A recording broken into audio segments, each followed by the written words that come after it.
Well, hello, powerful parents. I'm going to wait a minute for a few of you to jump on the line. As you do, please let me know you're here. I want to know where are you from.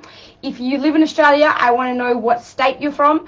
And if you don't live in Australia, I want to know what country you're from. That would be awesome. So make sure you make a comment, say hi, and let's just do a quick sound test. So whoever it is that joins first, just let me know that you can hear me clearly. I don't need that, right?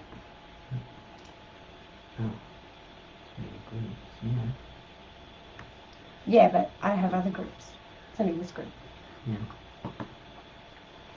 Hello, I see you there. If you've just joined the line, I see a bunch of you joining. Please make sure you say hi, tell me where you're from, where you live in Australia, what state you're from, and if you're not from Australia, then I want to know what country you're from. Last week we had people here from New Zealand, people from South Africa, people from the US, people from the UK. It was awesome. We had like a little global conversation. So we're going to get started we're going to wait another minute. Tell me where you're from, make a comment, and just let me know you can hear me. So I just need you to make a comment. I know it takes a little bit. Okay, cool. You can hear me? Okay, cool. Thanks, Beryl. Excellent. New South Wales is here. All right, like I said, well, I have some announcements to make tonight. I have two. I kind of had three announcements, but I decided there's just too much to talk about. So I'm just going to go with, hey there, Di. Hey, Sarah. We're going to go with two announcements tonight, and then later in the week, I've got one more announcement to make. So much is happening right now, which is excellent. Excellent. Hey there, Nat. Good to see you. Hey, Mel. You found me. Very good. Excellent. All right. Brisbane's here. Sydney's here. All right. Newcastle's here. A bunch of you online. All right. We're going to get started. So let me go straight into the announcements, because I know it's really annoying when people tell you they've got announcements and then you have to wait the whole time to hear it. And we're going to get so much on a roll like we did last week. I promise you we're not going to be here as long as we were last week.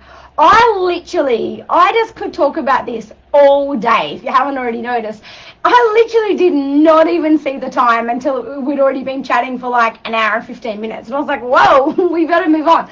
So my apologies for that. But anyway, a lot of you stayed on the line, so you obviously got value from it. And thank you so much for all of your comments. And, so many of you reached out to me privately. I think I woke up the next morning to like 37 messages. And I love reading every single one of them. It took me a little while to get around to all of them, but it was brilliant. So it's great to see just so many people engage with this kind of information. I love that we're really creating a very awakened, conscious parenting community. So let me get straight into these announcements. So I have not been able to stop resonating with what we all chatted about last week. And, like I said, I really was surprised to see that there are so many people just hungry for what I call Parenting 2.0. So if you're new to this live tonight and you weren't with us last week, let me quickly explain this, just because I am going to refer to it, not just right now, but right throughout the night. So there's two types of parenting. I call it Parenting 101 and Parenting 2.0. Parenting 101 is like the how-to parenting. It's more like, how do I, make sure I raise my kids with self-esteem? How do I learn their love language? How do I discipline them consciously so that I can give them discipline, but without crushing them and giving them punishments all the time and, all that kind of stuff. So, how do I talk to them so it builds their inner voice in a very strong, empowering way? All of that is what I call Parenting 101. You have to already be some level of conscious parent to even be aware that, things like the language you use with the children needs to change. But it doesn't cover what I call soul level parenting, which is what we're talking about here tonight, and I refer to that as Parenting 2.0. It's like next level, next realm parenting. And this is all about not being able to find ways to control our child and their behavior, but to understand the deeper energetic reasons for sometimes the discord we have with our children, the conflict we have with our children, the cycles that are created in our relationship with them that we cannot seem to break. Like we try everything, and we have a karmic journey with each of our children, and that plays out in a way that no amount of parenting or disciplining or anything like that can actually resolve, because it's our children, as we talked about last week, are here for the purpose of calling us to our higher levels of expansion. And as they do that, they trigger the wounds in us. They force us to see the shadows of ourselves that we have avoided and run from our whole lives. And so that can make parenting, painful, actually painful, because it touches some deep wounds. So I asked you last week, because we got like 300 comments or something. Everyone was going crazy about, given it kind of just came to me in the moment. I'm like, okay, well, maybe it's time to put together something I've always wanted to do, which was an online program. I told you I'd take a month or so, but I have not been able to get it out of my head. And I know nothing happens by accident. Like every time, this is how the universe speaks to me, and it calls me to the next part of my journey. And so I made a decision to, now my partner Dave, he hates when I do this, because he's like a very super organized person, and he hates when I'm just like, hey, let's do it, and let's just work out how to do it later. He likes to be organized, have it all sorted, and then announce it. And I just can't. Like, I literally just cannot. So I am officially announcing that we have decided and created today to launch the Parenting 2.0. It's actually called Parent from a Soul Perspective online program. So it is going to be available literally as of tonight. But listen, here's the thing. I have not created. I told you last week it would take me, 4 to 8 weeks to create that. It's what it took me to create the last program, because I like to do it really well. So here's the deal I'm going to give to you. I'm not going to go through details of what's in the program. I've got a website already set up, a link that you can go to see what's in it. But here's what I'm doing. I'm going to run a beta test program first. So the first group will only be 20 people, and we're going to run a beta testing program. Now, here's the deal. In order to do the beta testing program, there's something I need from you, and there's something you get from me. So the couple of things I need from you is, number one, I need your patience. The program has not been created, okay? It will be ready to launch absolute latest, like Monday, May the 17th, absolute latest. I mean, I would like to say sooner, but I'm going to learn to do what I always struggled to learn to do, which is to under-promise and over-deliver. And this is where this awesome guy, he brings this value to my life. He says, start under-promising and over-delivering. So we're going to say 8 weeks, okay, which is mid-May. So it's not available until then. However, you're going to have the ability as of tonight to secure your spot in that program. It'll only be available to the first 20 people in the beta group. So you'll need to wait 8 weeks for it. Then when we get in the program, it's probably not going to be perfect, so I'm going to be wanting a lot of feedback from the beta group to go, hey, do you understand that, and how do you like this, and I want you guys to help me make it even better before we launch it, worldwide and publicly. And thirdly, I want your testimony, a couple of months down the track, when you really experience some really deep shifts in the relationships with your children that nothing else has been able to shift. And there's a big healing that takes place, not just for your child, but for you and your whole family. So when those things pop up, I want your testimony. So if you're willing to give me a testimony, if you're willing to wait 8 weeks, and you're willing to, deal with the fact that it's not going to be absolutely primo perfect, and I want some feedback to make it perfect, and you're part of that with me, then I'm going to give you 50% discount, okay? This will never happen again. I have my core program, my Powerful Parenting online program. This will be like an add-on, like a soul level parenting program. I know that this is a smaller market. It's a smaller niche. Not everyone's ready for this. So here's the deal.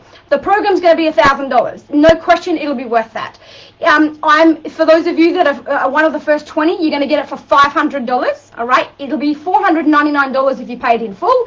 If you need to do a payment plan, you can. You do pay slightly more to do a payment plan, but the payment plans will go as low as $50 a fortnight. So we're talking $25 a week, okay? You're going to need a coupon code. So what's going to happen is I'm going to put the link down below right here. The link to go to that website, read all about it. You can sign yourself up. You're going to need, only the first 20 people will go through.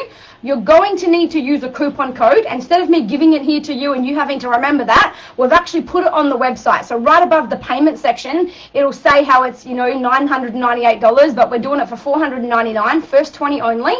And then after that, and look, I can tell you, I did my last online program I did the beta group for $499 for $500. Now that program sells for $2,500.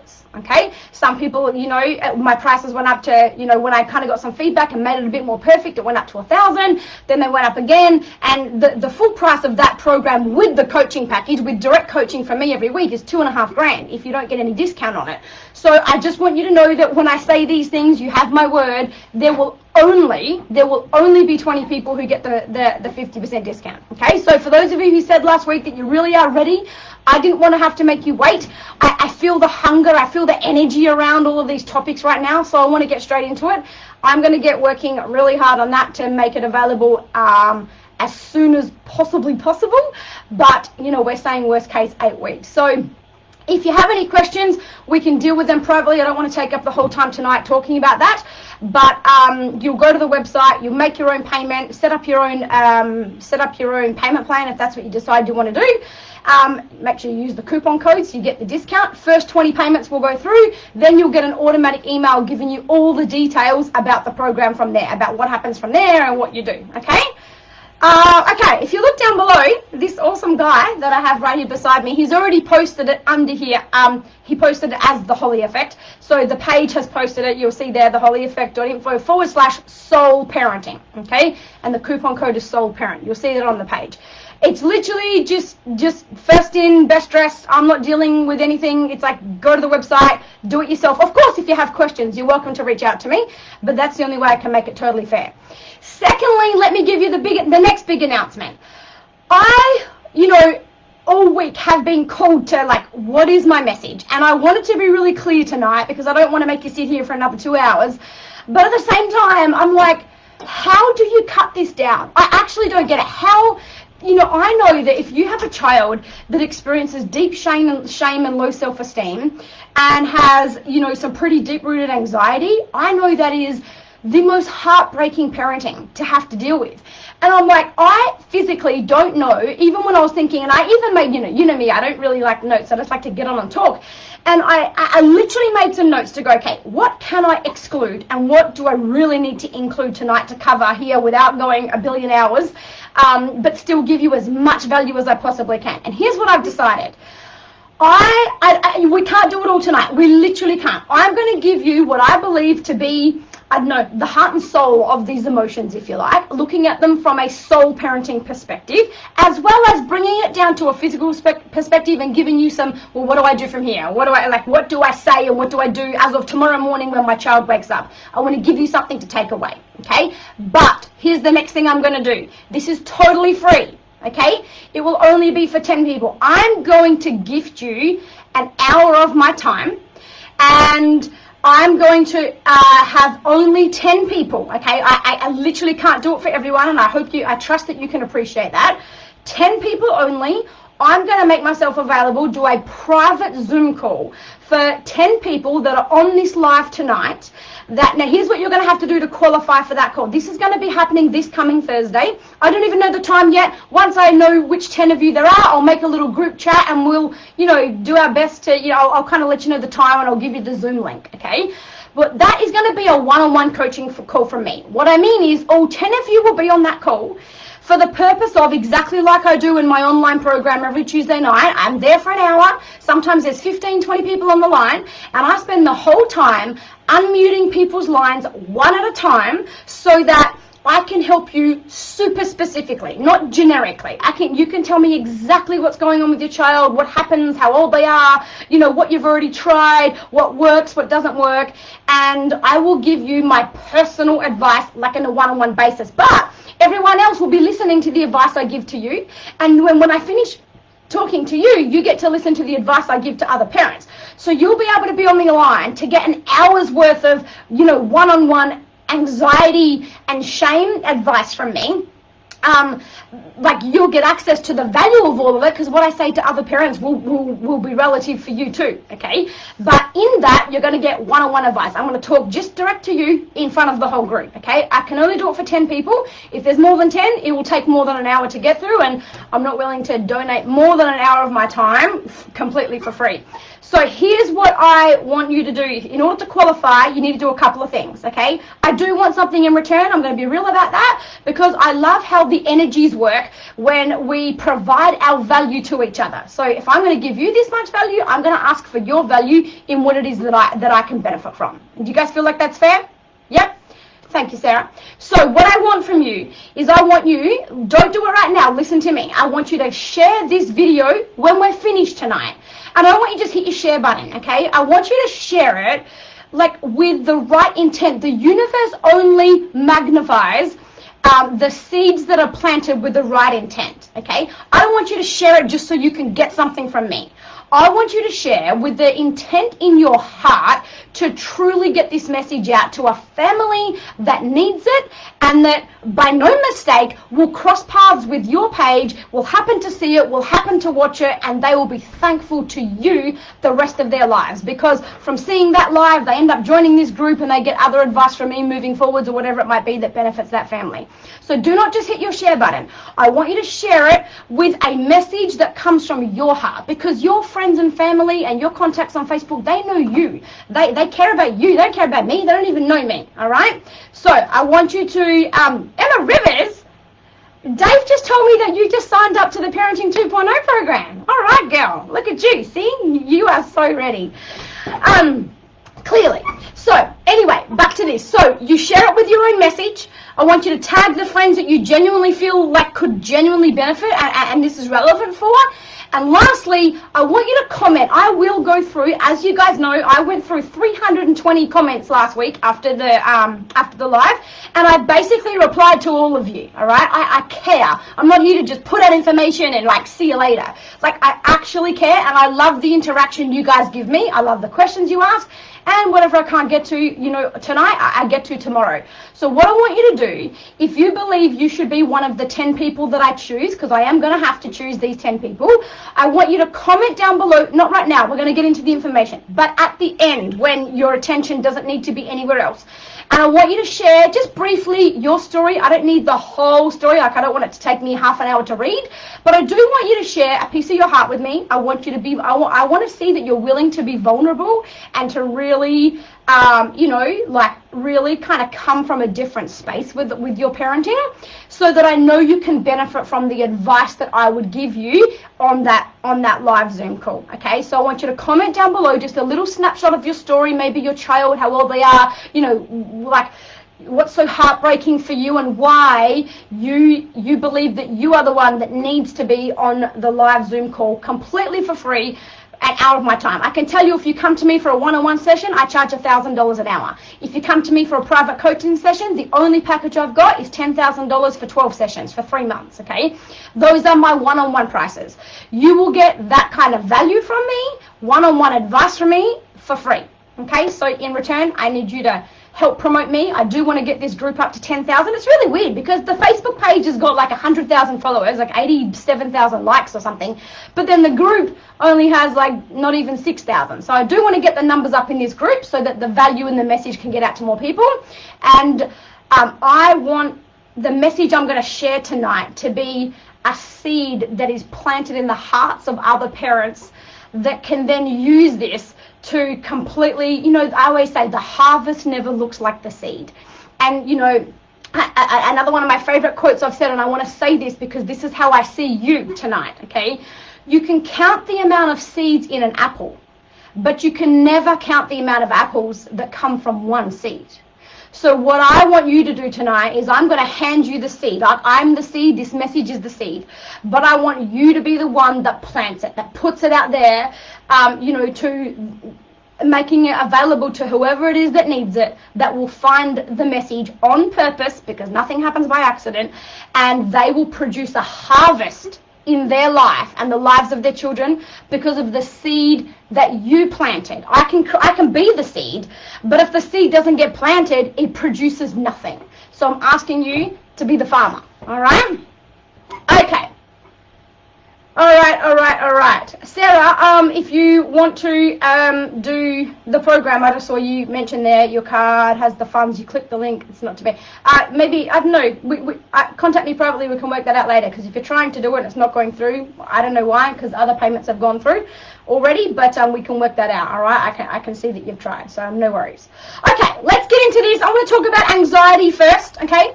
Let me just see, anyone have any, like, straight up questions? Let me... okay. If I tell you what, I can see, I don't want to get caught on the program, but if you are committed to joining the program, okay, it's $500 if you pay it up front. If you need a payment plan, you'll pay anywhere from $6 to $650, depending on how high or how low the payment plan is you choose. If you are committed to it, then comment here, like, I'm in. Just literally write the words, I'm in. Just make it easy. And if there's been an issue with your card, I will go through those of you in order coming through here and make sure that you get positions. Even if 20 other people happen to get the spots, I'll have to open up another 4 or 5 or however many of you had issues, okay? So we'll sort that out. I don't want you to be so caught up on that you missed the message tonight, but also don't want you to miss the value of that program if you feel like you're ready for it. So comment down below, I'm in. Do your payment later. If it doesn't work, I will honor the deal that I've said tonight, even if you're not one of the first 20, okay? So long as it goes through by tomorrow. Okay, so let's talk about anxiety. No questions right now? Excellent, beautiful, excellent. And thank you, Janet. Okay, let's talk about anxiety first. So I personally believe, and like I said in my post today, I am very resolved in my beliefs around all of this. Not to say that I'm not open to more things and more information, I always am. However, I have literally worked with thousands of families over the last several years in this group, in my, for those of you who don't know, back before the corona days, like literally, 2-3 years ago, I used to run workshops the first Sunday of every single month. I did that for 2 years. And there were, people that would always come to my workshops that would pretty much always sell out. So through all of those, something that regularly came up, it's like if there's a pandemic, it's bloody childhood anxiety, okay? It's doing a whole lot more damage than corona ever will. But anyway, we won't get into that topic. There are 3 main causes that I believe, or 3 main things that cause anxiety. Like I said, this can be confronting, okay? I say this with an open heart, but you know me. I'm gonna call it. I'm gonna be real with you. My intention is not to hurt your feelings. However, sometimes the truth we need to hear does hurt our feelings, okay? So I'm gonna say this, without being offensive, and I ask you to be open to receiving this without being defensive. And if we can do that, then there'll be a lot of progress just after tonight's call, okay? So the first thing is this. Number 1, the parents haven't done enough work on themselves, okay? I'll talk about it more in a moment, but anxiety is literally contagious. And when you don't have the life skills, or when you've grown up and been taught to be a people pleaser, and you are worried about your own, you've got lower self-esteem and you're not really good at making resolved decisions in your life and things like that, all of those behaviors and the sentences and the language that you accidentally and just automatically use, they come out and they program the child, okay? Now here's the thing. Because it creates some kind of failure or judgment or criticism has created a lot of pain for you in your life, of course, as parents, we want to do anything we can to avoid our children experiencing those pains. But what happens is we then see our children through the filter of our own unresolved baggage, and therefore we jump in too often in their lives to try to help them avoid a situation that our brain created a story was about to happen. But it may not have happened.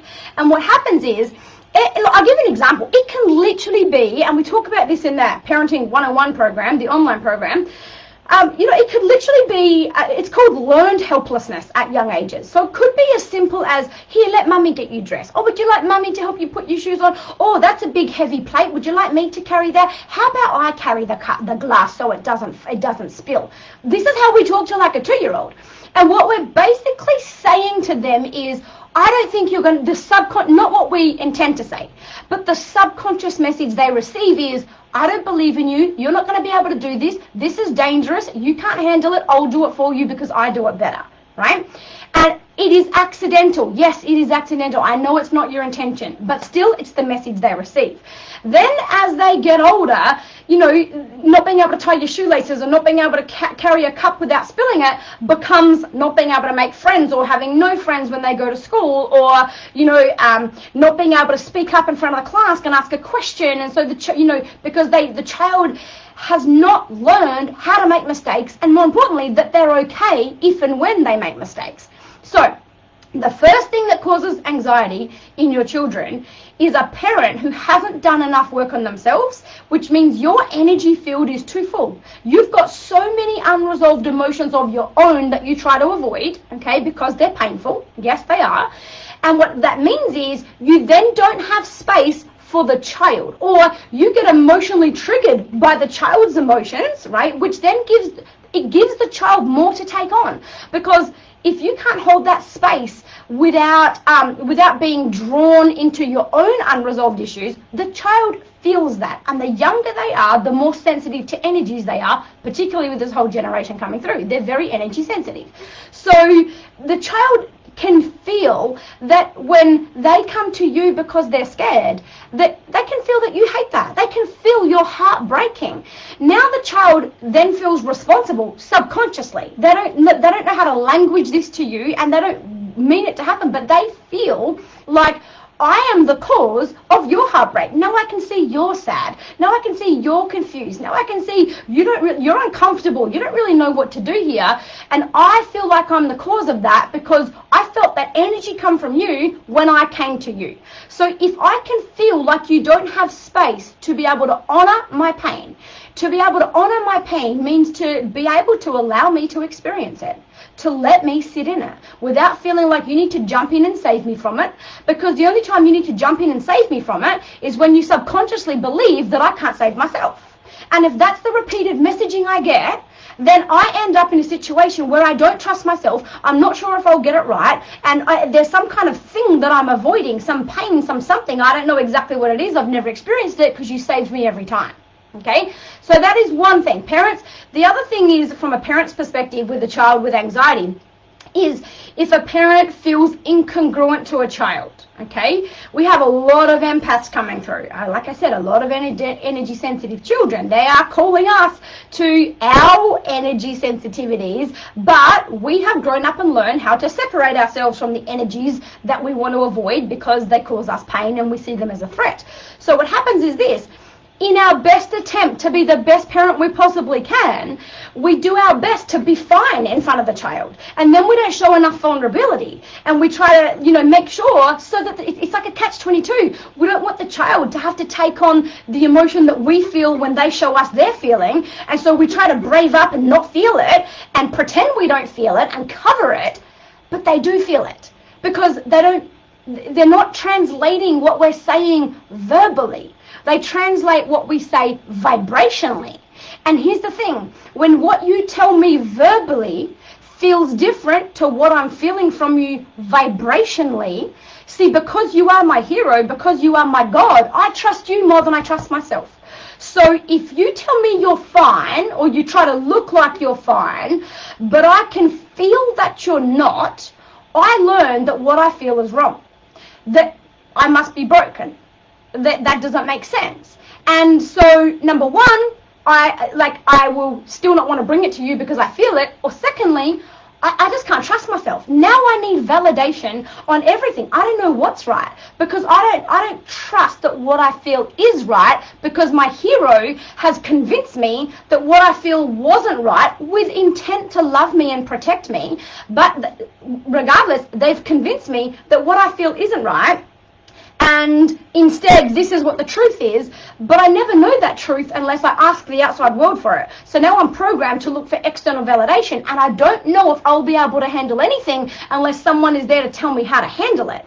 And that's what anxiety is. It's a future problem. It's people who are stuck in, what could happen, and, the uncertainty and wanting to avoid, pain and be sure that they can gain pleasure. We'll talk about that in a minute, okay? Let me just see what you're saying here. Yeah, I'm going to get to all that, Mel. Definitely. That's coming up next. We're still on number one out of the 3 causes of anxiety. Okay, so number one, so parents, you have to have space. You can't fake that you've got space. The child needs a balance of, see, they need you to actually have space, because if you don't have space, you can't fake it, because they feel it. And if you fake it, they learn not to trust themselves. And also, they learn even more that they're broken, because if you can't show them sometimes, lean into your vulnerability, allow them to see your truth, and let them see that sometimes you experience anxiety and you get afraid of things and you're very uncertain and very nervous about things, and let them see you sit in those emotions and come through the other side. If they never see you in that place, then they believe they must be so broken that they're always in that place. But if they can see you as the example of, you know, I see you get anxieties, I see you get nervous, you talk about it when you're scared, I see you sit and do some of your breathing sometimes to come back to your body and to take care of your baby, which I'll explain in a moment, right? If I see you doing that, I don't feel so messed up when I need to do that, okay? So this is why you can't fake it. You actually have to clear the space, because the only way that you can, you know, meet that catch-22 and have the best of both worlds is to be able to experience what you're experiencing when you experience it. But if you have cleared your unresolved pain, you won't experience it on a perpetual basis, okay? And you will be okay, and you will be totally at peace with sitting with it when you experience it.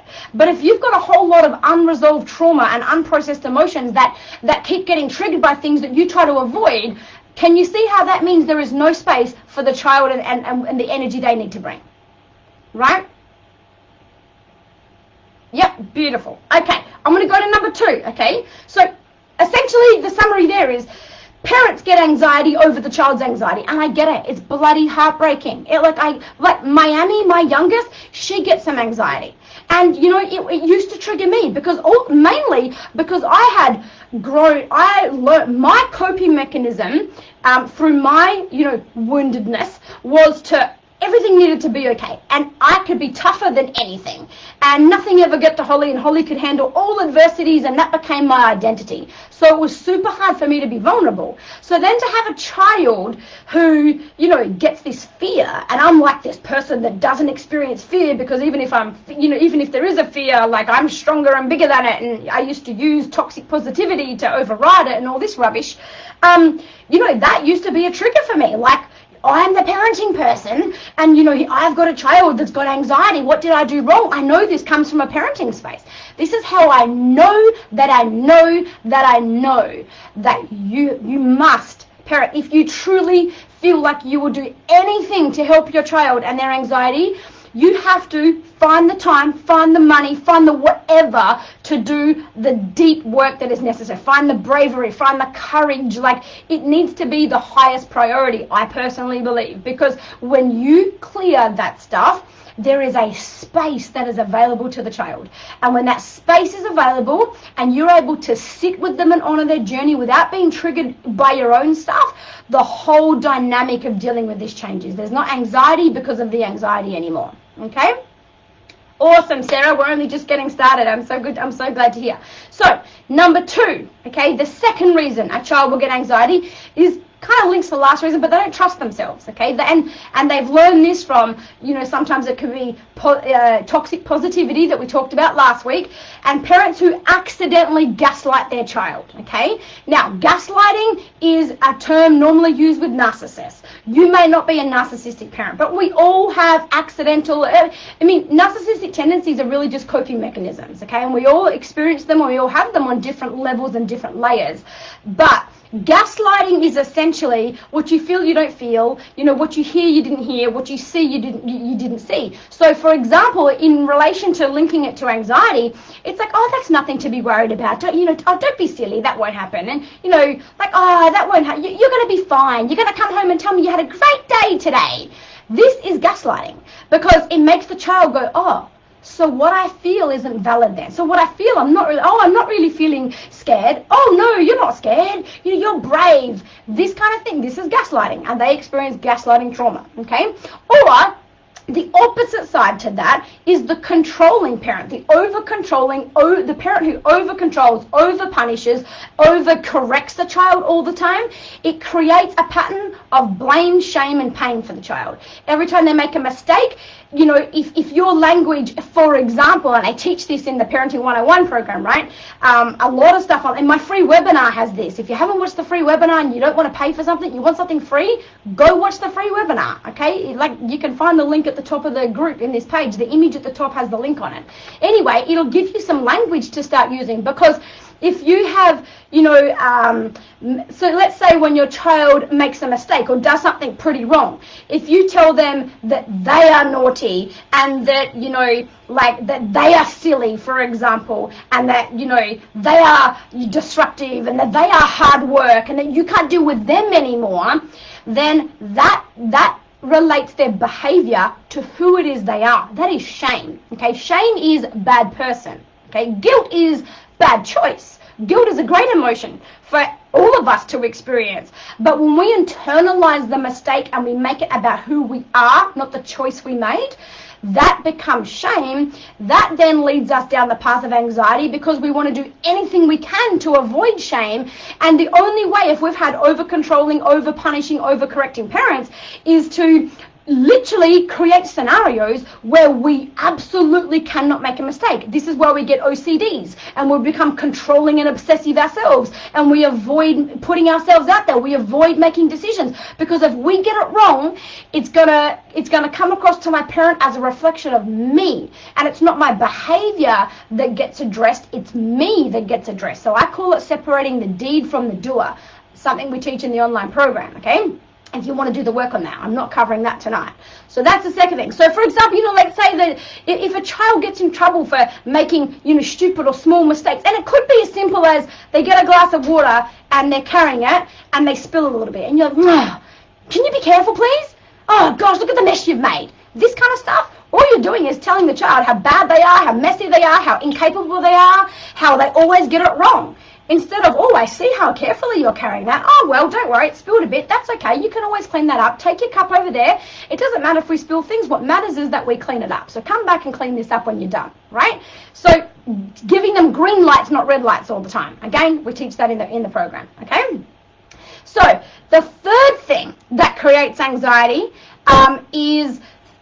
now we're talking really high-level soul parenting journey. So birth experiences, past life experiences, and traumatic experience at young ages. So what a child experiences in your womb, how a child is literally born. So with my daughter Miami, without going into the detail, but there is a distinct pattern around her anxiety when she gets it.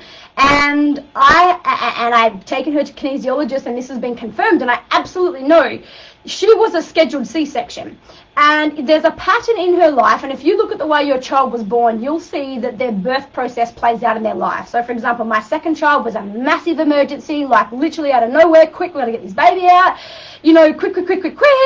And, you know, that's how she's like in life. She's kind of highly strung and, you know, gets frazzled by things, and, you know, like things are... you know, she even struggles with things like loud noises and feeling secure, right? With Miami, she was a scheduled C-section because she was the third C-section in under 4 years. And so my womb was quite thin, and they didn't want to let me go into labor. So what that meant was the baby was forced to come to this human experience against its will. It's like she wasn't ready. She's sitting in there growing, developing, everything's perfect. I had the best pregnancy. There is no reason for her to be born according to her journey. Next minute, she's like brought to an experience that she wasn't ready for in that moment, forced to deal with, you know, what comes with that, and, you know, was basically forced against her will. And because of that, she really struggles sometimes with having certain boundaries in her life, and she's easily overridden by other people against her will. So one of her life lessons now is to be able to learn, you know, she's extremely deeply empathetic, and she's very, very intuitive, but So she feels other people a lot. She has so much compassion, but to the point where she won't honor herself. She will override compassion for herself in order to have compassion for other people. And cut a long story short, this produces anxiety for her because she's left in a very dishonored space all the time within herself, and she doesn't know how to. She ends up with these feelings of, that we get when we dishonor ourselves and we're not in alignment with ourselves, but she can't honor herself. Well, not that she can't, she struggles. Like, her challenge and her continual life journey is to learn how to be able to make decisions that honor other people, but that serve her first and foremost. And when she's in a space where she knows what her boundaries are and she's able to do that, you won't see anxiety in her at all. Okay? So, Natalie, that's huge. Absolutely yes. Natalie said, if my daughter, what'd you say, just went up, went into stress during birth and got stuck and had to be vacuumed out and wasn't breathing, could that be the cause of it? Yes, she doesn't trust life. Absolutely, no question.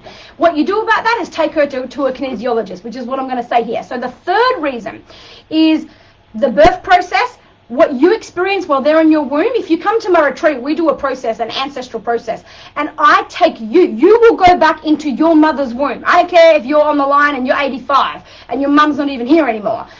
You can do a process that takes you back to the entire 9 months, 7 months, whenever you were born, experience in the womb. And when you go to that place, you will see how your nervous system responds to that. It is all in your body, okay? Your nervous system is literally developed according to that process. So, if you got pregnant accidentally and you were worried about having another child and you didn't feel ready for the child, or if you had some relationship problems or some financial problems while you were pregnant, you were worried about what you were going to do with life, and you had this baby coming, and maybe you got too many kids and you're like, shit, how am I going to fit another baby in all of this and still give everyone else attention or whatever, your child takes that on. Okay, so I'm not going to go into details about it. This is all going to be covered in the Soul Journey program, okay, that I am creating at your request. All right. You went to kinesiology this week. Yes, Di. I can't wait to hear about that. Make sure you're on the line tomorrow night in the parenting program. I will want to hear about that.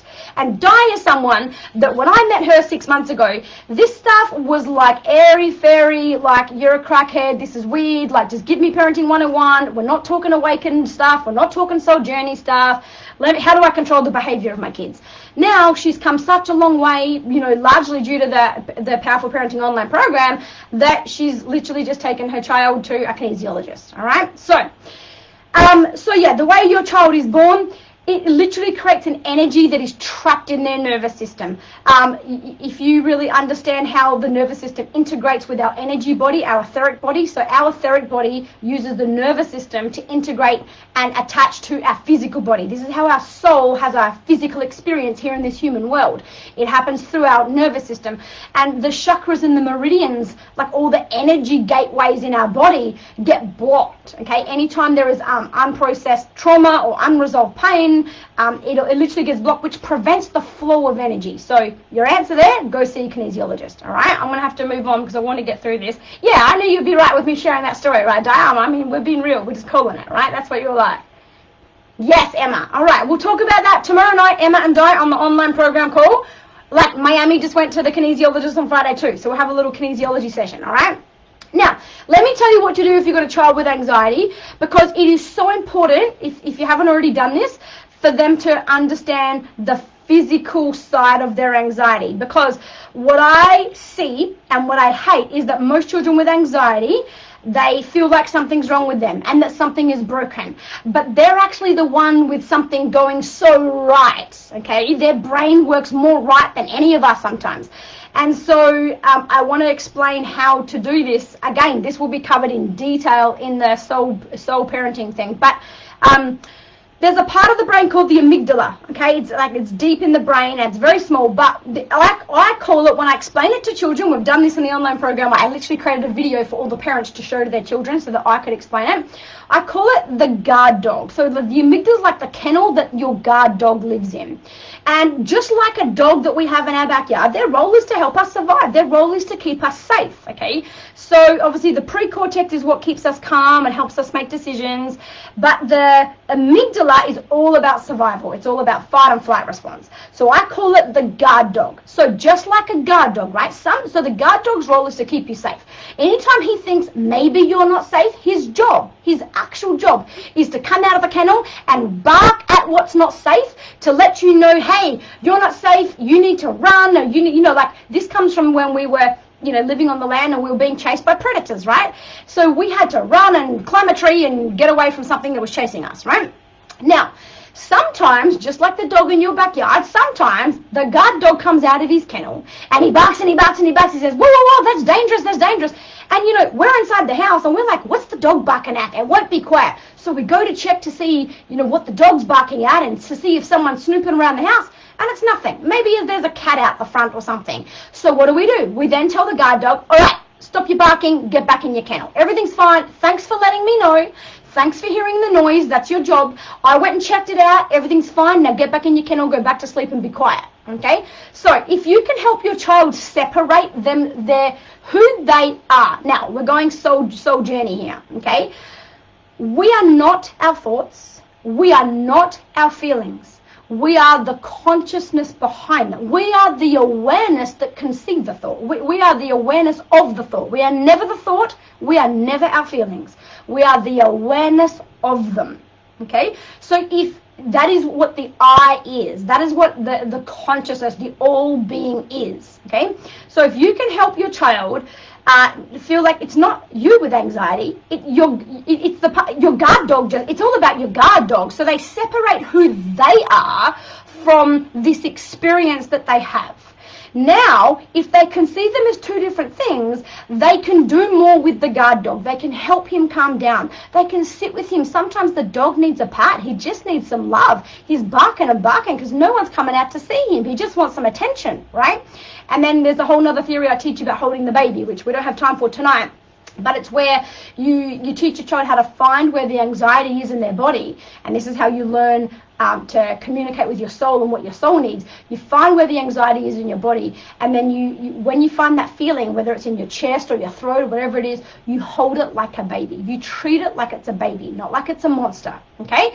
So remember that the primal part of us, the physical part of us, is that when we perceive a threat, we are supposed to get some anxiety. Do you know that back, like with ancestors, do you know that those that were the leaders of the tribes would today be called the most anxious? They weren't the most anxious, they were the most sensitive. They could sense something wasn't safe and they could get everyone to move earlier than the other person in the tribe that wouldn't feel the threat until later. So, by then they'll be eaten by the predator. So those with anxiety, those with energy sensitivities were like the leaders. But they didn't call themselves anxious or that they've got anxiety. Their intuition, their energy sensitivity was an absolute gift, and it still is for our children today. So they need to know that they are not broken. Their brain is doing exactly what it's supposed to do. And when they sense a threat, see, back in the day, the threat was a predator chasing you.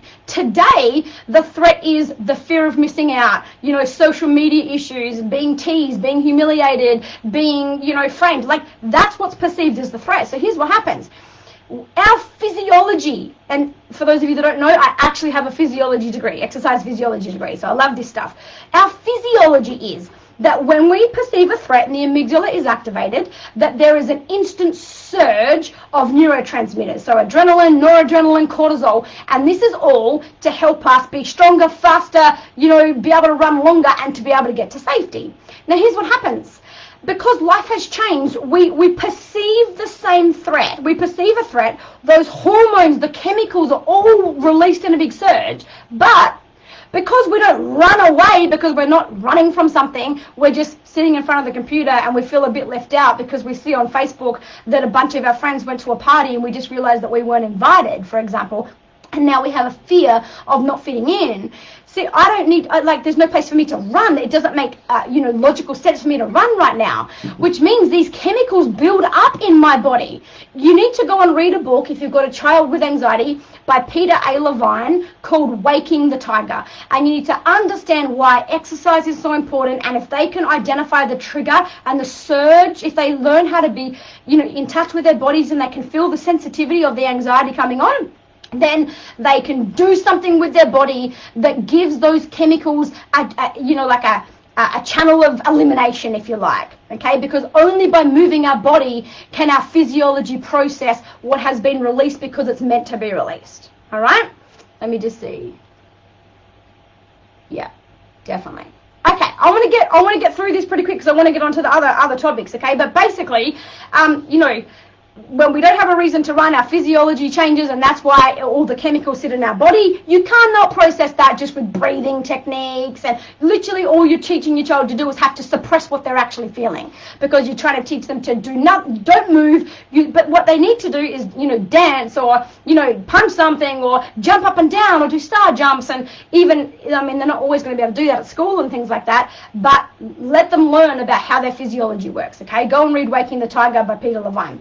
Now, let's go a bit deeper, okay?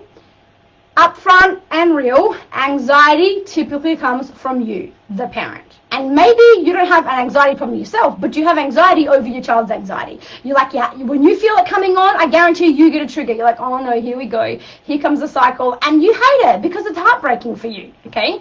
But anxiety is contagious. So if you do have anxiety, you have to do the deep work on yourself. You absolutely must. There's no other message I want to give you tonight than that, okay? Because it is contagious. The children subconsciously are always learning our words, our language, our expectations, our energies, and that's what's contagious. I personally don't even believe in many things being hereditary, personally, because I'm like, if it's hereditary, then have the first person get it. Where did that come from? We have the ability to literally change our DNA through our thoughts and through our attention and through our energy and all that kind of stuff. What I believe, let's say if there's a family that, keeps getting heart issues, right? What is hereditary are the belief systems that we pass on, the fears, the anxieties, the behavioral patterns, the avoidances. Those things are hereditary because they are programmed and into our hard wiring. And each of those things manifest in the physical body. So the reason eventually that every person in a family ends up with heart disease is because everyone believes they're just going to get heart disease, number one. Like, the magic of believing is the biggest magic on the planet. But the belief systems and thought processes are passed down, and they all end up getting the energy stuck in the same place in the body, which is why the heart breaks down, for example. I'm not saying that there are never physical ailments, okay? But if you're looking at a chronic development of something, I personally don't really believe a whole lot in, and even if there is a hereditary issue being passed down through the physical bodies in your family, you have the ability to change that. Change the way you live, change what you believe, change what you think, change how you respond, get to know yourself different to what anyone else has, and you will be able to break that cycle and those heart attacks stop right here in your family, for example, okay? Absolute, no question, all right? Separation anxiety comes from a child not believing that they are okay without you, because typically we've done too much for them, or we do too much to help them avoid a situation, and therefore they don't trust themselves without you. Okay, that is separation anxiety. They don't believe that they're okay without you around, and they're too uncertain. So, anxiety, everyone with anxiety has one primary need, the need for certainty. Okay, so as I said, it can come from, being incongruent and things like that as well. Telling them they're going to be fine, they're going to have a good day, and then they don't have a good day. You can't drop with your child and say, you will lose trust. Your child then learns, I can't even trust you. If in order to just get them over this emotion right now, get them out of anxiety and feeling happy so that you can leave, you tell them, oh, you're going to have a great day today, and you'll have friends, and they'll want to play with you. And no, guess what?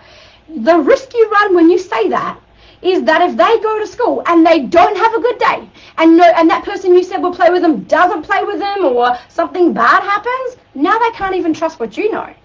And all they end up feeling is like, you don't understand. Like, even what you say is never right, okay? So we can't say they're going to have a good day. We're going to say, you know what? You have the ability to handle it even if your day isn't good. And remember, there's no such thing as a bad day, but there are some bad moments within a day. So when you have a bad moment, this is how you handle it. Sit with your bad moment, work out what you want to do, I know you have the ability to handle that moment. You have resilience, you have adaptability, and you always have the ability to make your own choices. So if you've got friends being mean to you, I know it can feel sad to be able to, to not have some friends, but you always have the choice to play by yourself. And sometimes it can feel uncomfortable and lonely, but it's better than putting ourselves in a situation where people hurt our heart. That's a choice that you have to make, and you have to be okay with being by yourself sometimes. And let them experience some loneliness. Stop trying to protect them from the things that hurt you, okay?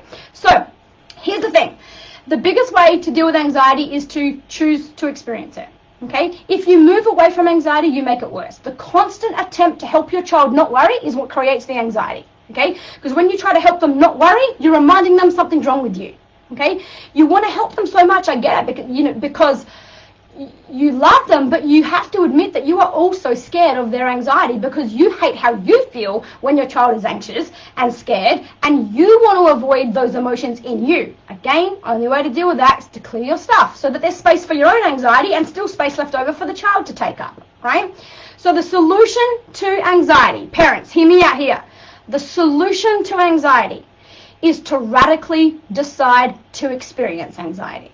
It's like a tornado that chases you and hunts you down. And you've been taught to try to find ways to get away from the tornado. Stop, turn around, and run right into the tornado. Sit with it. Learn what anxiety's message is for you. Because your soul is using anxiety to get a message to you. But don't ever try and get away from your anxiety, because your anxiety is your energy sensitivity, and that is your access to your intuition, and you need to be so freaking tuned into that to do what you need to do with the purpose of your life. So don't ever numb yourself out to your anxieties. Learn how to sit with it, how to process it, and, how to calm the guard dog for sure, but learn what your anxiety is calling you to, because it's a freaking gift. It's just that society doesn't want to deal with the inconvenience of some sadness and some bad emotions, and so they make a big deal out of it, and it's not a big deal. Everything is right with you. Like I said, teach your child to heal it, to treat it like it's a baby, to care for it, to ask the guard dog, what do you need? Because sometimes the dog keeps barking. You yell at it, you shout at it, you try to bring it inside, make it be quiet, but it keeps running to the back door and wanting to get out. And sometimes you just need to sit with the dog, right?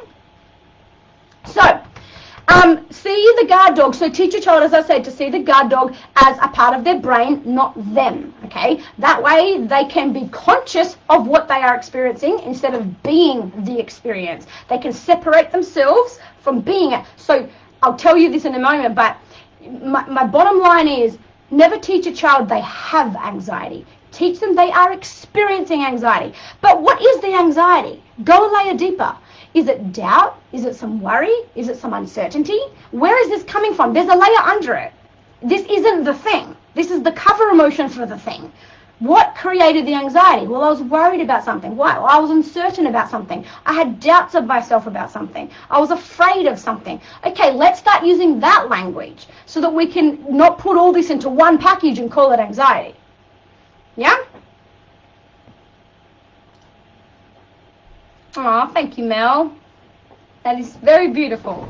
Words of affirmation are my love language, so I feel so loved when I see things like that. So, at home, give them some responsibilities at home where they are safe, okay? Honor your child. Honor them. Do you know what that means? It means to not interfere with their process. Don't judge them. Don't criticize them. Allow them to experience their wholeness. Their wholeness includes their pain, their discomfort, their uncertainty, their deep disappointment, their sadness, their loneliness. All of those things create their anxiety. Allow them to experience those things. And teach them that those things are okay to sit with, okay? So help them also reframe some of their languages. Quite often you'll hear a child with anxiety, say things like, I can't, it won't work, right?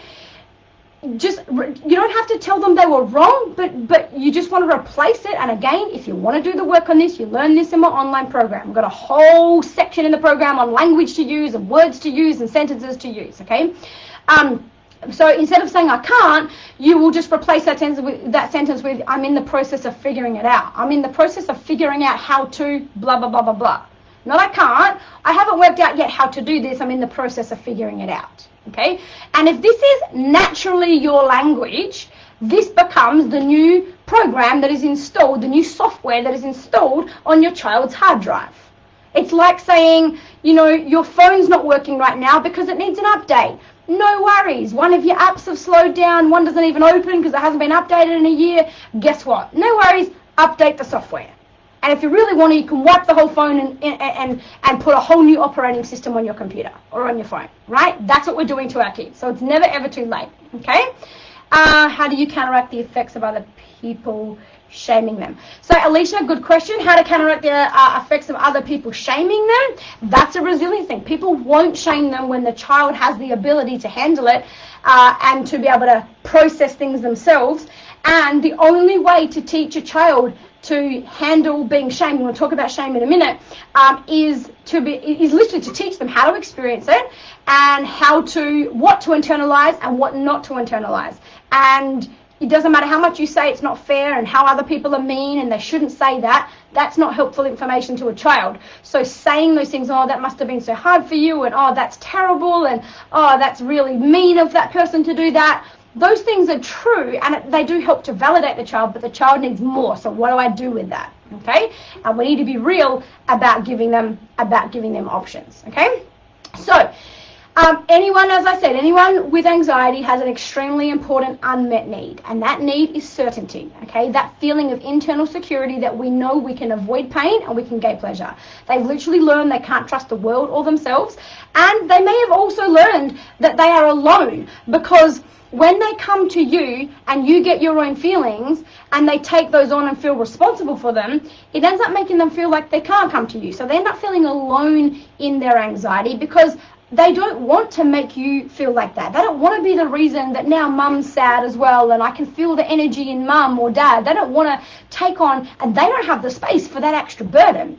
And so what they tend to do, particularly if you've got teenagers, they start to shut down and not bring the burden to you, because either you give them an answer that they don't feel they can do, it's your answer, but that wouldn't work for me. You're not teaching me how to work out what my answers are. You're just giving me your answers, and your answers aren't my answers. So all that makes me feel is you don't even understand, right? And that makes me feel alone. All I feel is something's wrong with me. I'm broken. My brain doesn't work. I've got problems, and no one understands me. No one gets me.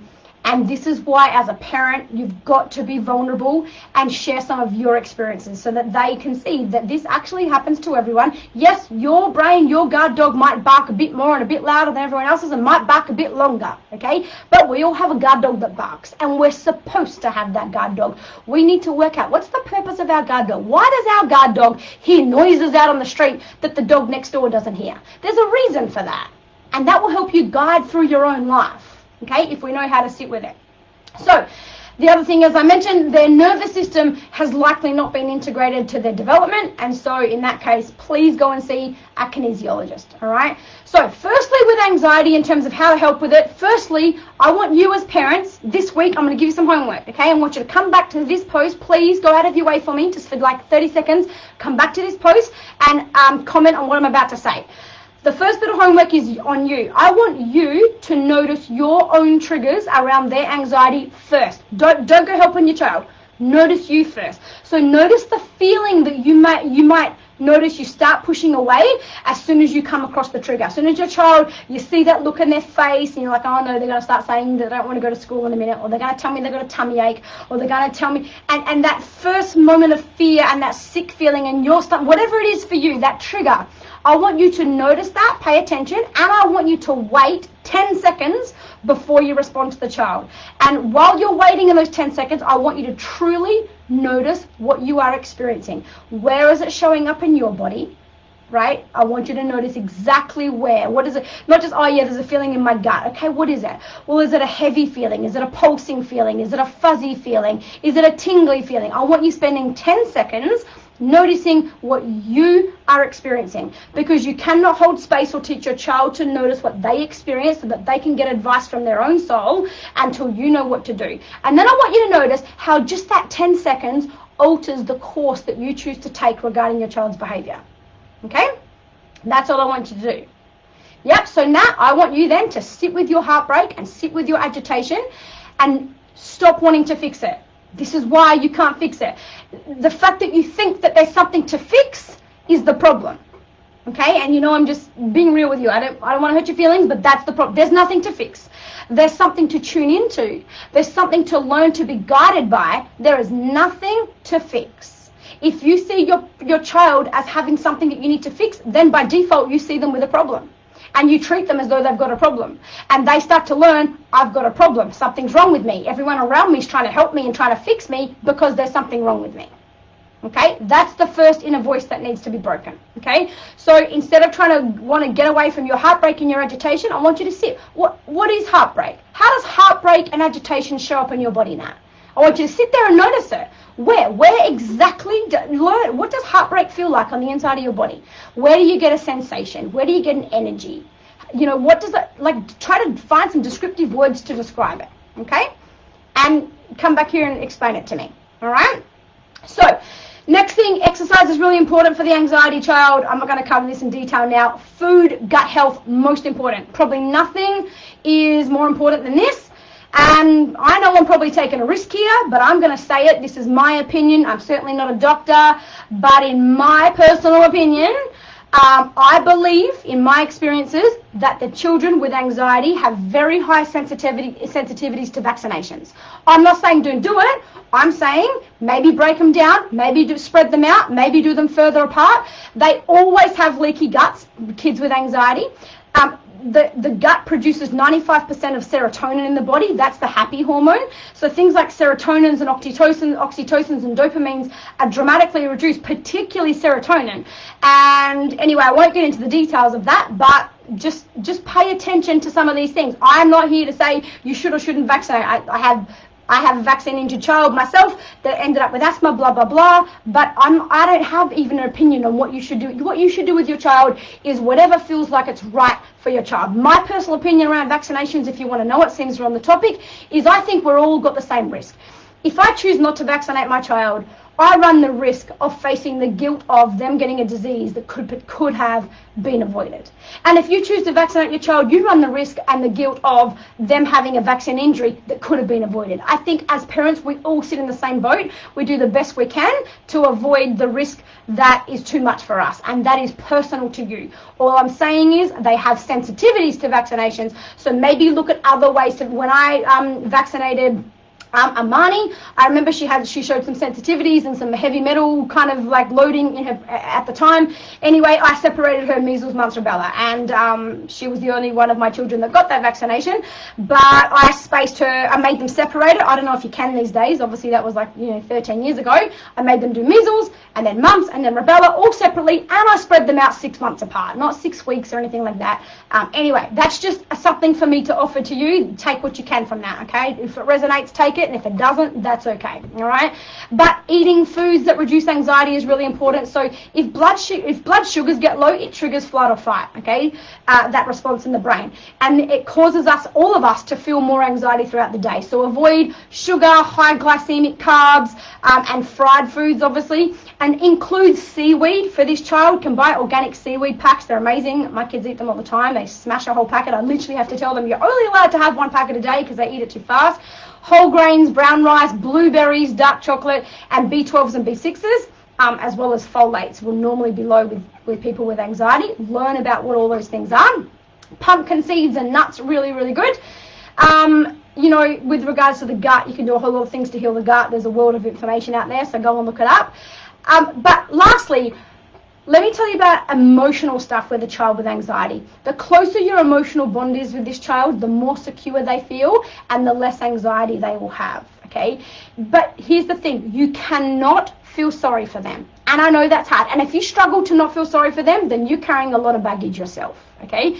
So you need to work on yourself if you feel sorry for them. It is okay to have empathy, but never have sympathy, okay? Sympathy is poor you, empathy is me too. All right, there's a very big difference. All right, we covered that in the program, and I'll also put it again in the Soul Journey program. So honor their journey. Give them full permission to feel and experience all things, including the things that cause pain for them and that are uncomfortable for you. All right, that is the best way you can parent this child. okay? The parasympathetic nervous system is literally sedated when we are in close contact with others. So this child needs touch. Even if touch isn't their love language, they need touch. Things like weighted blankets and stuff can help as well. But they also need close emotional connection. One of the reasons for anxiety is, what we see now as the predator chasing us is the fact that we are so busy. There are too many things all at once, and there's not enough time for pausing and for connection and for doing nothing. And to the point where when we're doing nothing, we feel guilty and we think we're being lazy. Okay, and not just doing nothing, but being present in that nothingness. Okay, they need these children need their needs met. So learn their love language. If you do not know their love language, I believe I have never seen a parent be able to resolve a child's anxiety without knowing their love language. Okay, you absolutely need to, and you can't just think you know what it is. You need to be sure that you know what it is. 75% of people that come to my online program that have read the Love Languages book. I remember Danny Keller, she shares her story very openly, and she had read the book a couple of times and thought she knew her children's love language. Had it wrong. They have what's called an authentic love language and an adaptive love language, a language they learn to adapt to because they can't get their real needs met. So any love's better than no love, and they start working you out, they work out what you'll respond to, then they start asking for more of that, not because it's what they actually want and need, but it's the thing they know you will respond to. And so they appear like, oh yeah, she's a love language of touch, she's always all over me, she sits on my lap, she's always touching me. But, there are ways to work out, is it actually touch, for example? This is what I help people do with the coaching package in the program. Really break it down and go, well, if it was touch, she'd be responding to that. So I nearly guarantee her love language isn't touch. Let's try this and let's try that. And we do a few things over a few weeks to really help nail it. So you've got to be sure that you know what it is. And it's not a language they've adapted to, but it's their authentic language, because that fills their needs, okay? That gives them the fulfillment they need to feel secure and slow your life down, slow their life down. Something that really helps this child is just 10 minutes a day. Remember, they need certainty. Give them 10 minutes a day they can be certain about. And for me, I do that at bedtime. No matter what happens in the day, some days I've got time, some days I don't. Some days, yes, we are busy. That's the deal. You guys all want to do 5,000 sports. That's the deal. That's the price we pay for the choices we make and for the choice that you consciously made. I don't have the ability to give you extra time when we're in the car 700 hours a day, right? So, but the one thing that, for me personally, my kids can count on is bedtime. That before bed, no matter what, whether some days it has to be 5 minutes, other days I like to make it 10, particularly for Miami and when she's in one of her anxious type states, that she will get the whole of me. I go to her bedroom without my phone, we lay there, we talk, sometimes we read, but that is the one thing in her day that she can be certain about, that she will have all of me totally connected for 10 minutes before her day finishes. Okay, that will do a lot for your child. Obviously there's breathing exercises and vagus nerve exercises and stuff like that. They can push just above their belly button. It pushes on the vagus nerve and helps activate the parasympathetic nervous system. All of this stuff, which I'm going to teach in the Soul Parenting online program, okay, the Soul Parenting program. So yeah, you can give your child Inner Health Plus, but Inner Health Plus isn't really the best. It gets destroyed by the stomach often, mostly, before it even makes its way to the actual gut. So not bad, but it's also not the best. It's a bit of a waste of money, that kind of stuff. Okay, so let's go into shame, huh? Anyone have any quick questions on that? No? We've been here like 50 minutes. I'm going to do shame and guilt. They are shorter topics, but I want to try and wrap this up in around about an hour. All right, maybe around 5 minutes. Everyone good? Let me just see. Hey there, Ronnie. How'd you see you on the line? Shit, you said. All right. All right. Cool. Excellent. Yep. All right. I'm going to move on to shame then. So, let me say this about shame. Shame is the swampland of the soul. Okay? It is the deepest pain we will want to avoid, all right? Shame, like I said before, is I'm bad rather than the behavior was bad, okay? It's anything that diminishes our sense of self. So shame is the root of low self-esteem, okay? It has two major scripts. Brené Brown teaches this. Shame has two scripts. First of all, it'll have a script that says you're not good enough. right? I know this personally. Shame was one of my very deep-rooted childhood traumas, right? Particularly body shame. And first of all, it's you're not good enough. Once you finally battle and win the fight with the I'm not good enough voice, then you deal with the voice that says, who do you think you are? Right? Oh, now you're good enough. Or who do you think you are? Like, who are you to be this person? Right? So if we find something about us that conflicts with the values of our social group, like of the family and friends around us, we get the message that we don't fit in the world. So shame manifests really viciously in the body. Okay, just to give you a few physical things, shame will manifest as AIDS, chronic fatigue, acne, shame. Okay, addictions, impotence, kidney problems, cancer, yeast infections, stuttering, shin bone injuries. I had like the worst shin splints and stress fractures ever as a child. Chronic pain, depression, anxiety, bipolar, all immune disorders, especially where the body begins to attack itself, all shame-based. Right? Shame is, shame and anxiety are like the epidemics of society. Okay? Our defense against shame is often defensiveness. So we blame others aggressively in order to remove ourselves from shame. So blame is the deflection from shame. Okay? So you can know whether or not your child carries shame just by noticing how often they blame. How often are they able to own a mistake? How often do they honestly, without needing to be told, do they say sorry? And don't come down on them for being someone that can't say sorry. You never say sorry. That just shames them even more. That just tells them how bad they are as a person, okay, and how wrong they are. So these can be cues for you as a parent. We're going to go through this really deep in the Soul Parenting program. Like after last week, all week I have just been pouring my heart, my soul, just so much stuff coming to me, and I'm taking notes of what I'm going to put in what topic and what chapters we're going to cover what, and I'm going to help you be able to identify how to look at a child's coping mechanisms and their cover emotions and be able to work out what's actually going on for them before they even know it themselves, okay, before they even have any reason to come and ask for help on it. So just by paying attention to, for example, how often they blame and how they blame and do they always blame, instantly if they do, they're carrying shame. They may not even know that. Their blame is their diversion, their protection from their shame. So blame diverts attention away from our own insecurities and our flaws, and it makes someone else wrong so that we can feel right, okay? So people who feel shame often do become narcissistic, all right? They become obsessed with their own self-interest and their own needs and their own wants. Now, you might not be an actual narcissist, but you may have a lot of narcissistic traits because of how much shame you carry. That's okay. You're not a narcissist. You're not a bad, terrible, can't be fixed person. There are people like that. They turn into psychopaths 100%, okay? But, it doesn't mean everyone is that, all right? So when we carry shame, we literally go on a quest externally to find approval and superiority and admiration and significance from the world around us. The quest for attention is just an attempt to fill the void of feeling utterly worthless, because that's what shame does to us. And that's why we end up with those behaviors, okay? So now, if you've got a daughter that she always blames, but she always says sorry, so that is a people-pleasing thing. If she blames you but then later apologizes, that can be a really good thing because she can be aware of herself, but it depends what the intention behind her apology is. Apologies are a really strong form of manipulation, and just to kind of get us back some cohesion with our social group, we talk about manipulations in my normal online program, and I will also be putting that section into the 2.0 program as well. There's some stuff over there that I'm gonna, just a couple of videos that I'm gonna redo in this program and go a bit deeper on the higher level. Okay, so here's the danger of suppressed shame.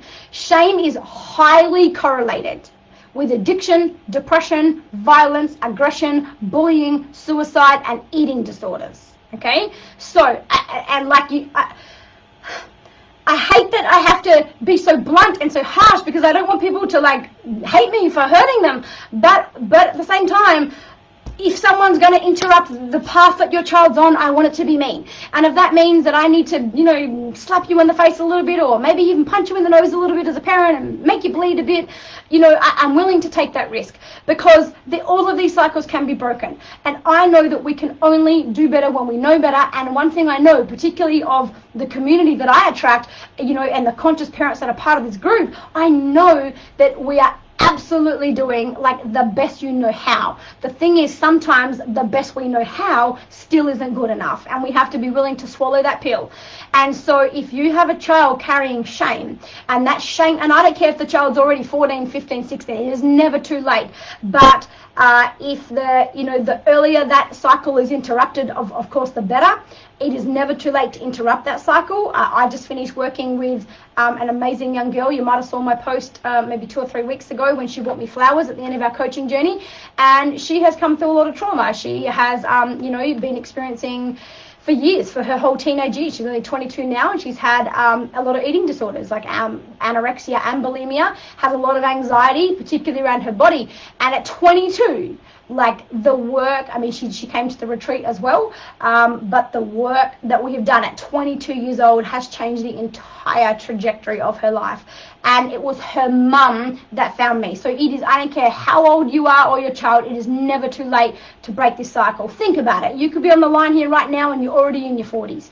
How much would it mean to you if your mother, who might be 65 or 70, actually identified the shame in you that perhaps she caused and wanted to play an active role in helping you resolve that? Even in your 40s, it would mean the world to you. You're still always the little girl, all right? You still always have your inner child or your inner boy. Okay, so when a parent is full of shame, let me go on. When a parent is full of shame, here's what happens. Now, please pay attention to this. I want you to listen really carefully to this. It can be a whole lot to take in. I'll slow down, all right? I know everyone tells me all the time I talk too fast, but I say you listen too slow, okay? So let me slow down and let me take you through this in bite-sized pieces. When a parent is full of shame, they will see their child's emotions and decisions as a complete threat. Okay, therefore, in an attempt to control the child so that they don't have to experience, so the parent doesn't have to experience the shame, they will disapprove of the child and punish the child harshly for any negative emotion they show. So if you're doing that to your child, even if you didn't realize, you are carrying some very deep-rooted shame, okay? Now, alternatively, the parent will completely dismiss, ignore, and isolate the child when they are displaying these emotions. The child then gets left with literally no choice but to completely surrender their sense of self, their own thoughts, their own feelings, their own reactions, their own responses in order to accommodate the parent. This is called enmeshment trauma. And I'm going to be covering enmeshment trauma in the soul parenting program. Okay, if you have never heard of that before, go Google it. It'll probably scare you when you see how. Enmeshment trauma is probably the worst that there is. The child doesn't have a sense of self. They literally respond to this is what the children of completely narcissistic parents become. It is all enmeshment trauma. They are only like a reflection of what the parent needs them to be. They don't even know what their own thoughts are and their own feelings, because they can't ever have their own, because they'd be disapproved of by the parent if that was the case, because it would trigger the parent's shame. So that's how the parent controlled their own shame, by controlling the child. So enmeshment trauma is extremely traumatizing, and it is, I hate to say this, but it's almost irreparable. It is probably the hardest thing to repair, and takes the longest. It must be taken so seriously, because it literally affects the rest of their life and every single relationship your child will ever have, because they build a deep fear of dependency.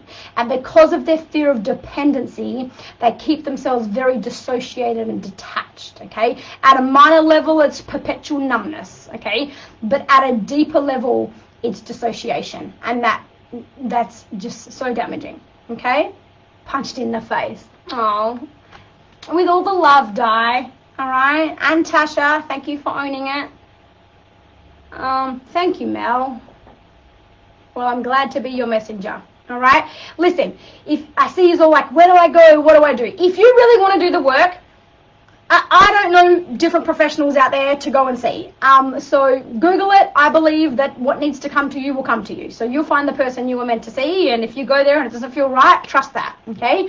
I do that. People say to me, what book should I read? I'm like, you know what you should do? I'm not giving you a book to read, because the message that was meant for me at that time in my journey may not be your message at this time in your journey. So what you do is you go to a bookshop and you spend an hour there and you connect with the energies of the books, and you read the contents page and you see what you're connecting with in terms of the names of the chapters, and you get the book that chooses you. All right, same with working with professionals.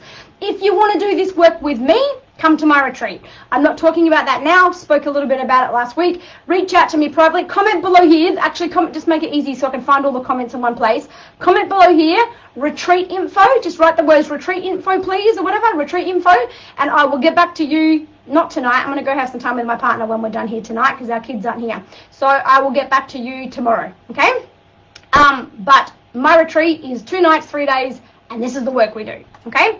So how do you avoid shame? You stop using the language. Why did you do that? What were you thinking? Are you serious? You know, like, how on earth did that happen? What did you just do? How did you spell this?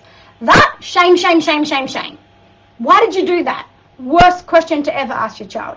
I have a video on exactly that question. It's literally called Never Ask Your Child Why Did You Do That on my Facebook page. So go to the Holly Effect, click on videos, look it up, you'll see it there. Okay, it's also covered in the online program. Always separate the deed from the doer, their behavior, their choices from who they are, and start your sentences with things like, oh, I know this must have been an accident, you know, or, oh, I'm sure you didn't mean to say that. Do you want to just maybe try again and tell me what you did mean to say? Because I'm sure that slipped out of your mouth. So it's like, my belief of you isn't that you're some bad, rude, nasty, obnoxious child. My belief of you is like, whoa, that was a pretty rude comment, but I see you so much higher than you've just behaved, but I'm not going to see you as your behavior. I'm going to go, hey, that surprises me. I'm sure that slipped out of your mouth. Do you want to try that sentence again and be more you this time?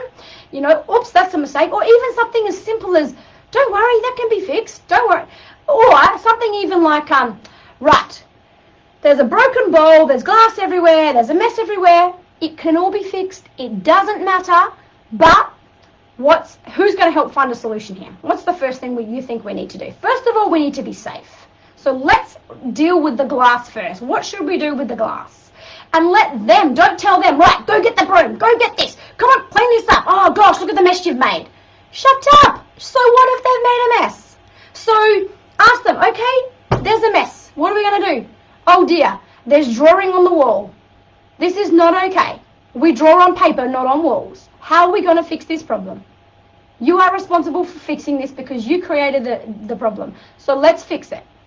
Okay? So always talk about like how things can be fixed, not that you've ruined something so much that it can't be fixed. That's your shame showing up and attacking the child because you see them as a threat, because you got blamed for everything as a child. So work on your own shame and your anger so that you don't deflect your own pain onto your child by shaming them.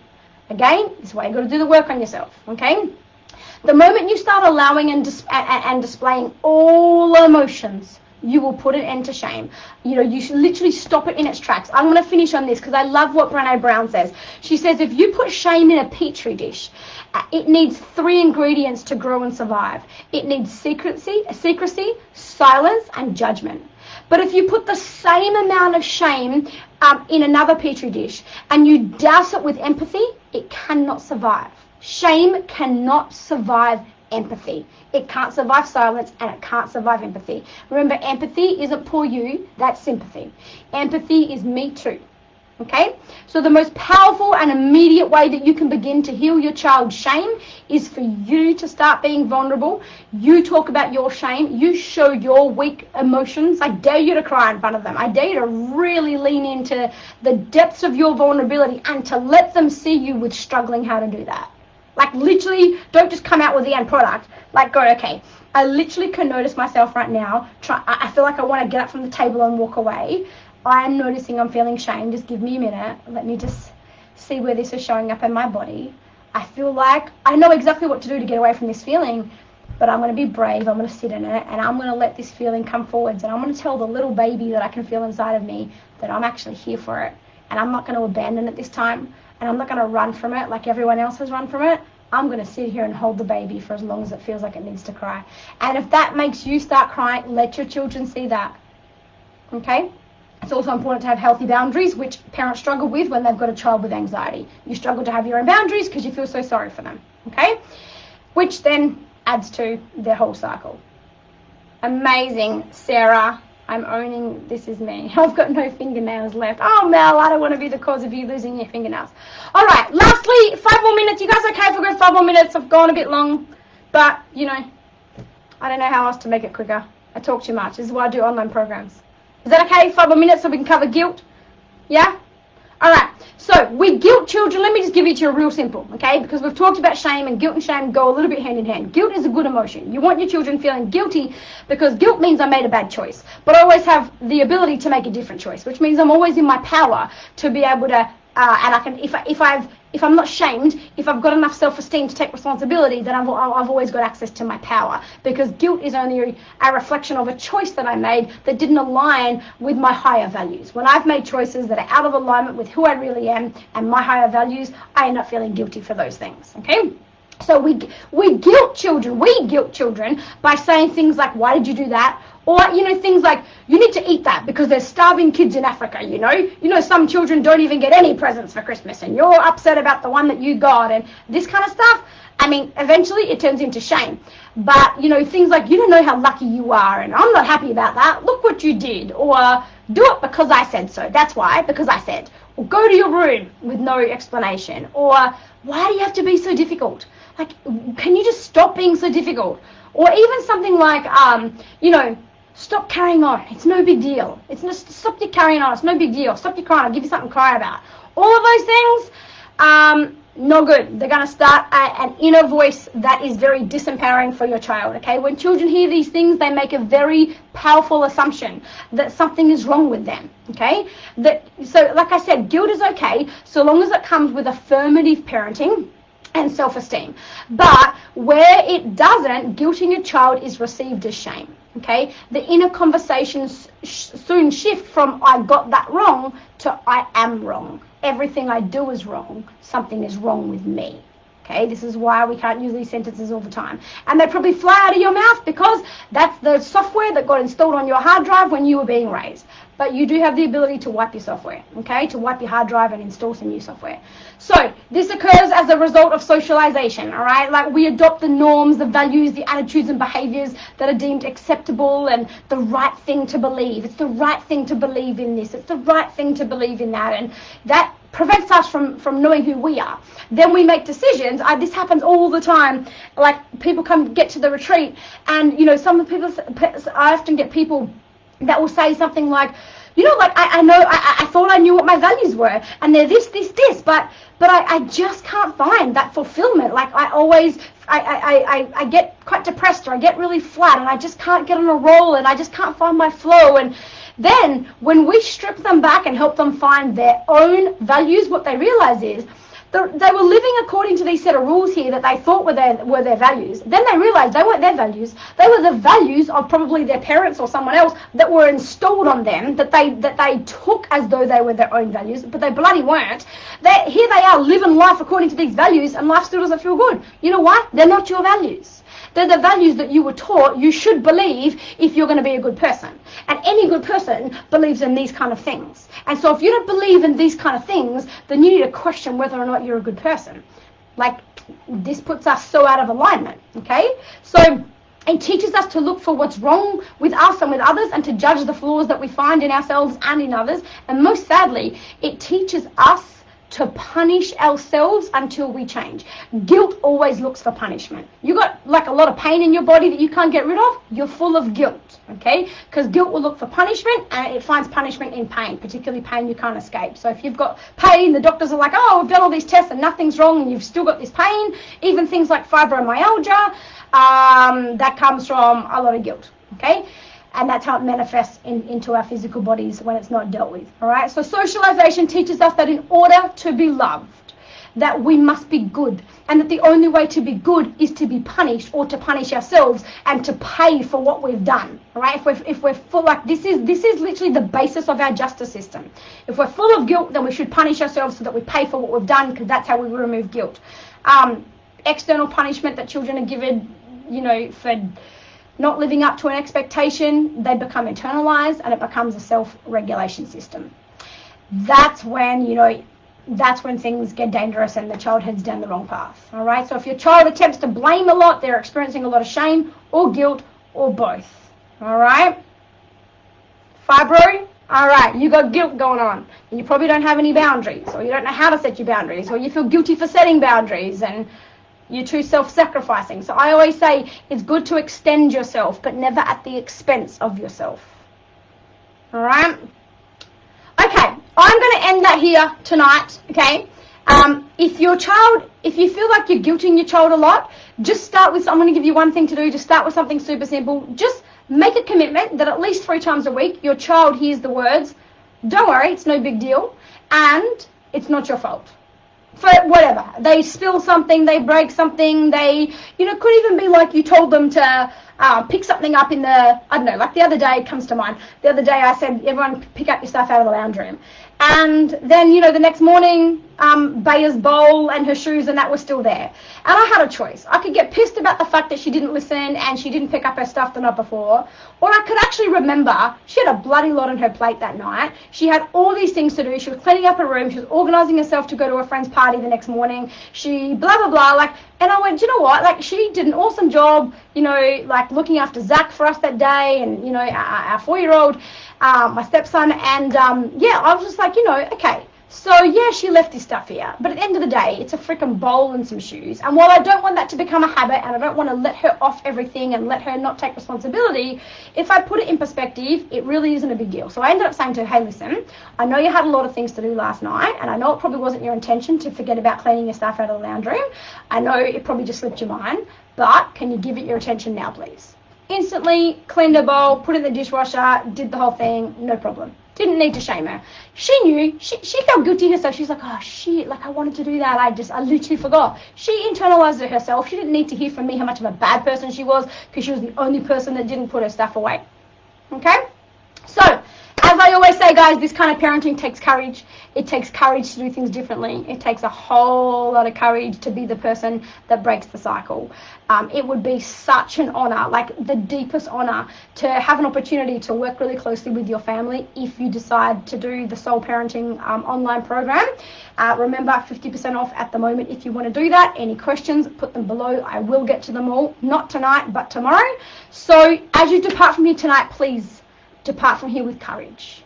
The courage to believe in a better way. The courage to voice what you've got to say. The courage to thrive when times are tough.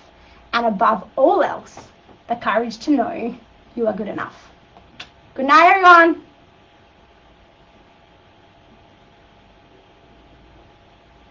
Thank you, Nat.